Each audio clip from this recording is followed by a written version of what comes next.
today's video, kung makikita nyo nga, ako nga ay nanghihina dahil halos isang linggo kung hindi kumakain at umiinom. Alalang-alala na nga sa akin si Mami dahil nga bakit hindi ako kumakain at umiinom. Ayan nga't inaalagaan niya ako. Awang-awa na nga sa akin si Mami at Daddy dahil nga hindi ako kumakain o umiinom man lang ng tubig. Dahil nga hindi ako kumakain ay pinapainom na lamang ako ng gatas ni Mami. Hinahaluan niya nga ng konting asukal para nga may lasa.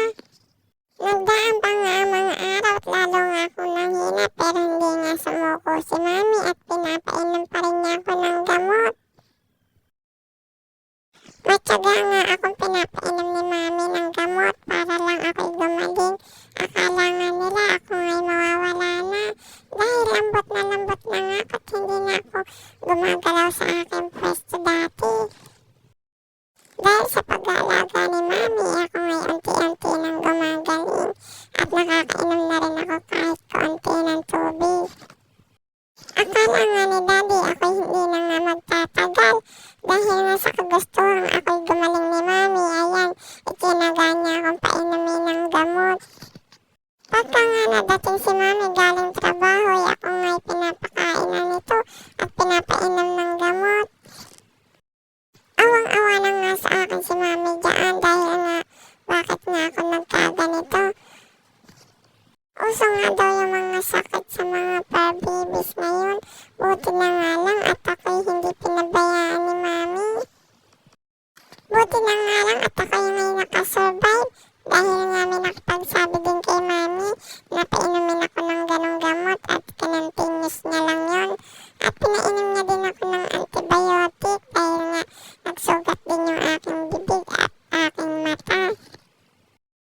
Buti na nga lang at ako'y nakarecover at nakakatayo na nga ako dahil sa pag-alaga ni Mami hindi nga yan sumuko sa akin at kala nga niya mawawala na talaga ako sa kanila.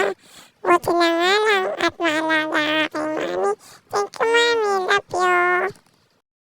Buti na lang at fully recovered na ako dahil mawawala ng kalaro itong aming nini.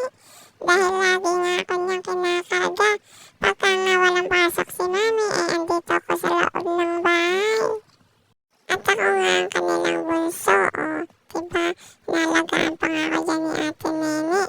At ang kulit-kulit ko talaga pag nandito ako sa loob ng bahay. Tingnan niyo nga at ako may nag-aabang pa dito kay Daddy. Napakabibo ko nga pagka nga wala akong nararamdaman. O siya, hanggang dito na lamang ang aking video for today. Thank you for watching.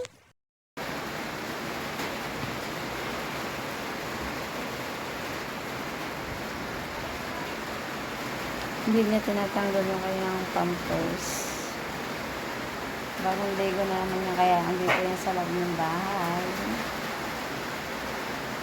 Mapi! Mapi, come here!